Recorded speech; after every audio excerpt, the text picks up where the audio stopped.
pembatasan kegiatan masyarakat atau kita kenal PPKM berdasarkan level, yaitu mulai dari level 1 sampai dengan level 4 tergantung dengan kondisi masing-masing daerah. Kondisi tersebut menjadi tantangan tersendiri bagi perbankan termasuk BNI. Mempertimbangkan upaya pertumbuhan kinerja dan recovery dari tekanan atas dampak pandemi COVID-19. Melalui kesempatan ini BNI turut mengapresiasi segala upaya pemerintah dan kekompakan seluruh elemen bangsa dalam menahan laju penyebaran COVID-19. Sehingga kini penyebaran virus dapat relatif terkendali dan aktivitas perekonomian juga mulai berangsur pulih. Pencapaian kinerja BNI pada kuartal 3 2021 ini merupakan hasil positif dari upaya disiplin manajemen dan seluruh insan BNI yang senantiasa bersinergi untuk mempercepat transformasi digital dan juga menghadapi dampak negatif dari PPKM dalam rangka pengendalian pandemi COVID-19.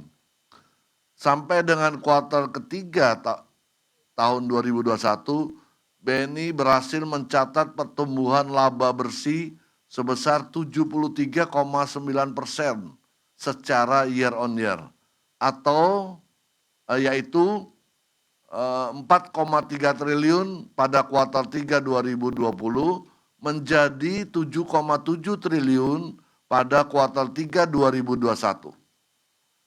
Pertumbuhan laba ini utamanya berasal dari pertumbuhan fee-based income dan net interest income masing-masing sebesar 16,8% dan 17,8% secara year on year.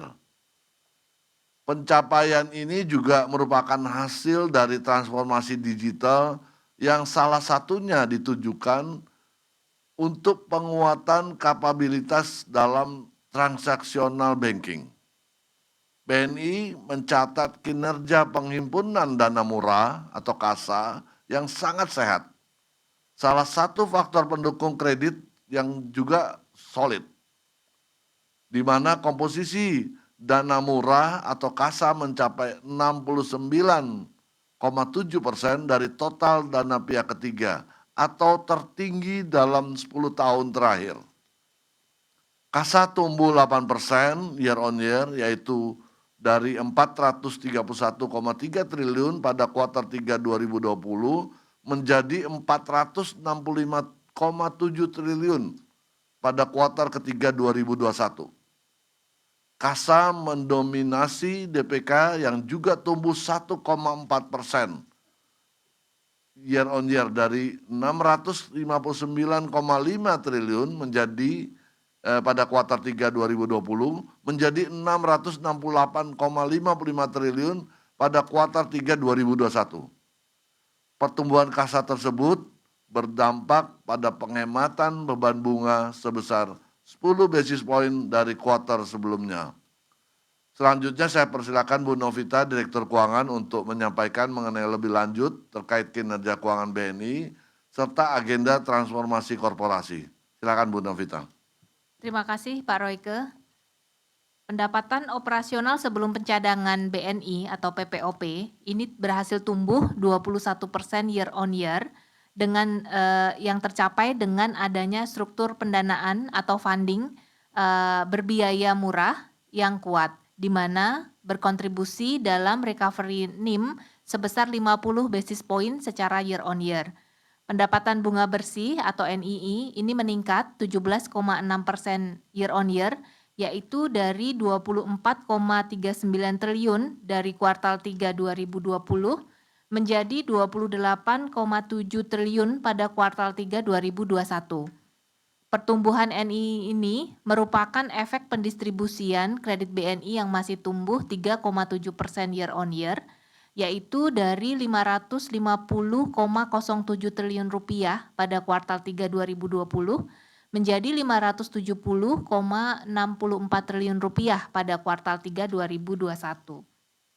Perseroan juga mencatatkan pertumbuhan pendapatan non-bunga yang kuat sebesar 14,2 year on year, yaitu 8,94 triliun rupiah pada kuartal 3 2020 menjadi 10,21 triliun pada kuartal 3 2021. Pertumbuhan pendapatan non-bunga ini bersumber dari peningkatan kinerja sumber fee-based income yang seperti pemeliharaan kartu debit, kemudian pemeliharaan rekening, kemudian ini tumbuhnya 5,8% year on year dari 1,81 triliun pada kuartal 3 2020 menjadi 1,92 triliun pada kuartal 3 2021. Kemudian pendapatan layanan ATM dan e-channel tumbuh 12,4 year on year atau dari 1 triliun pada kuartal 3 2020 menjadi 1,14 triliun pada kuartal 3 2021. Demikian juga dari fee base yang berasal dari layanan trade finance. Ini meningkat 19,8% year on year dari 901 miliar pada kuartal 3 tahun lalu menjadi 1,08 triliun pada kuartal 3 tahun ini. Kemudian kita juga mendapatkan pendapatan komisi dari marketable securities, ini tumbuhnya 54,4% year on year dari 1,04 triliun pada kuartal 3 tahun lalu menjadi 1,59 triliun pada kuartal 3 2021. Pada kuartal 3 tahun ini, BNI terus melanjutkan fokus untuk memperkuat permodalan, sehingga BNI memiliki struktur modal yang kuat dalam mendukung ekspansi bisnis.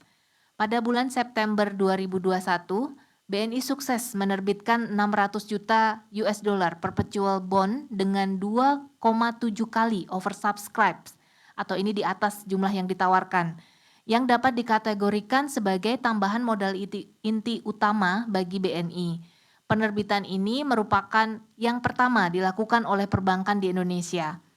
Dengan adanya penerbitan AT1 ini, modal BNI naik 140 basis point, sehingga rasio KAR dan Tier 1 BNI per September 2021 meningkat, masing-masing 19,9% untuk rasio KAR dan 17,8 untuk Tier 1 rasio BNI, ini mendekati rasio dari bank pesaing lain.